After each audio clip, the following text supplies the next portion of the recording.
উচ্চ মাধ্যমিক ইতিহাস তৃতীয় সেমিস্টারের চতুর্থ অধ্যায়ের থেকে একটা ধারণা হলো নয়া উপনিবেশবাদ। আমরা এর আগে উপনিবেশবাদ, সাম্রাজ্যবাদ সম্পর্কে পড়েছি। আজকে জানবো নয়া উপনিবেশবাদ সম্পর্কে। নয়া উপনিবেশবাদ শব্দটি আধুনিক বিশ্বের যে শক্তিশালী দেশ, উন্নত দেশ আছে, তারা যে সমস্ত কার্যকলাপ চালাচ্ছে দুর্বল উন্নয়নশীল দেশের ওপরে, সেটা একটা নয়া উপনিবেশবাদ বলা যেতে পারে। সহজ ভাষায় কি, যে কোনো দুর্বল দেশ তাকে সরাসরি সামরিক শক্তি দিয়ে বা রাজনৈতিকভাবে দখল না করে, গোলাম না বানিয়ে, কেবল অর্থনৈতিক, বাণিজ্যিক ও সাংস্কৃতিকভাবে চাপের মাধ্যমে দূর থেকেই নিয়ন্ত্রণ করাই হলো নয়া উপনিবেশবাদ। 1960-এর দশকে এশিয়া ও আফ্রিকার দেশগুলো একের পর এক স্বাধীনতা পেয়েছিল।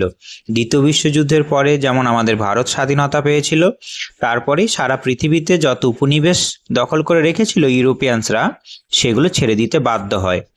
1960-এর দশকে প্রায় সমস্ত দেশই স্বাধীনতা পেয়েছিল।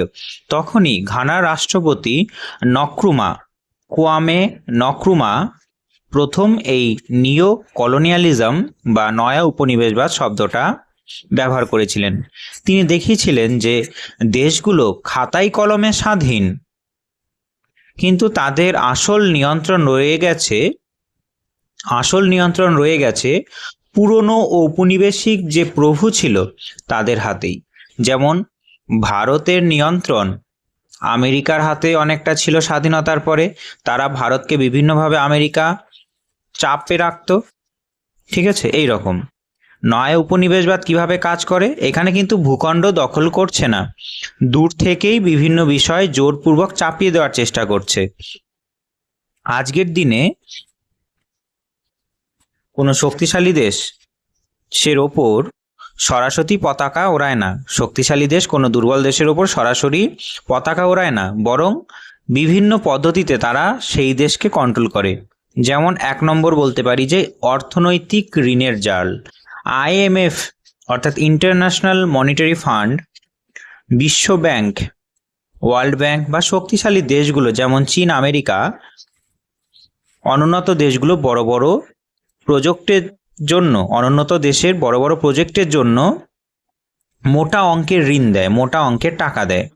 পরবর্তীতে সেই ঋণ যদি পরিশোধ করতে না পারে অনুন্নত দেশ, তাহলে সেই দেশের অর্থনৈতিক বন্দর এবং সেই দেশের যে কয়লা খনি বা খনিজ সম্পদ আছে, সেগুলো ওই উন্নত দেশের হাতে চলে যায়, যাকে বলা হয় ডেপ্ট ট্র্যাপড বা ঋণের ফাঁদে পা দিয়ে সম্পূর্ণরূপে ঋণগ্রস্ত হয়ে যাওয়া। অর্থাৎ এইটা একটা কি, ঋণের ফাঁদ। তারপরে পৃথিবীর বিভিন্ন বড় বড় উন্নত দেশের যে বহুজাতিক সংস্থা আছে, তারা কি করে, তারা গরিব দেশগুলোর সস্তা শ্রম, প্রাকৃতিক সম্পদ ব্যবহারের জন্য বিপুল মুনাফা লাভের আশায় তারা কারখানা স্থাপন করে।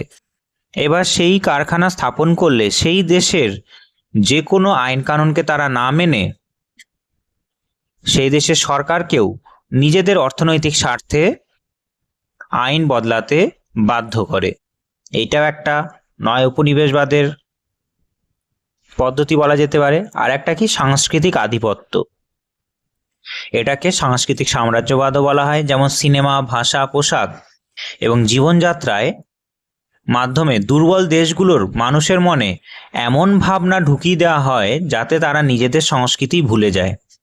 আর উন্নত দেশগুলোর পণ্য ব্যবহার করতে করতে তারা একটা অভ্যস্ত হয়ে যায়, এবং উন্নত দেশের পণ্য ব্যবহার করলে তাদের লাভ হবে উন্নত দেশের, আর অনুন্নত দেশটা হয়ে যাবে উন্নত দেশগুলোর পণ্যের স্থায়ী একটা গ্রাহক।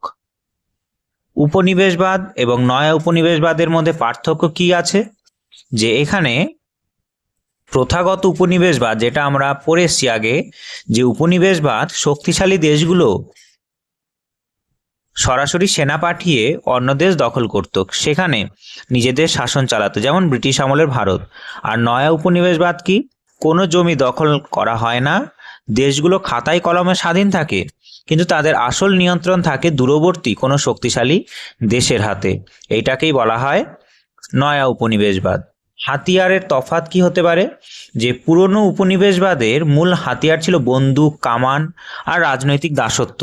অন্যদিকে উপনিবেশবাদের প্রধান হাতিয়ার হলো মোটা অঙ্কের অর্থনৈতিক ঋণের ফাঁদে ফেলে দেওয়া, বড় বড় বহুজাতিক কোম্পানি এবং বাণিজ্যিক চুক্তি করে অনুন্নত দেশের সম্পূর্ণ সার্বভৌমত্ব কেড়ে নেওয়া। আর সম্পদ লুটের পদ্ধতি কেমন? প্রথাগত ব্যবস্থায় অর্থাৎ উপনিবেশবাদে জোরপূর্বক একটা দেশের কাঁচামাল বা ধন সম্পদ সরাসরি নিজেদের দেশে পাচার করত, কিন্তু নয়া উপনিবেশবাদে সেরকম করে না। ঋণের সুদ, সস্তা শ্রম, ব্যবসার আড়ালে আধুনিক পদ্ধতিতে একটি স্বাধীন দেশের অর্থনীতিকে সম্পূর্ণরূপে শোষণ করে। এক কথায় যদি বলি যে প্রথাগত উপনিবেশবাদ কি হয়, দেশের ভেতরে ঢুকে সরাসরি শাসন ও শোষণ করা। আর নয়া উপনিবেশবাদে কি হয়, দূর থেকে, দেশের বাইরে থেকেও টাকার জোরে পরোক্ষভাবে একটি স্বাধীন দেশের সমস্ত স্বাধীনতা কেড়ে নেওয়া, সার্বভৌমত্ব কেড়ে নেওয়া। এটাই ছিল নয়া উপনিবেশবাদ।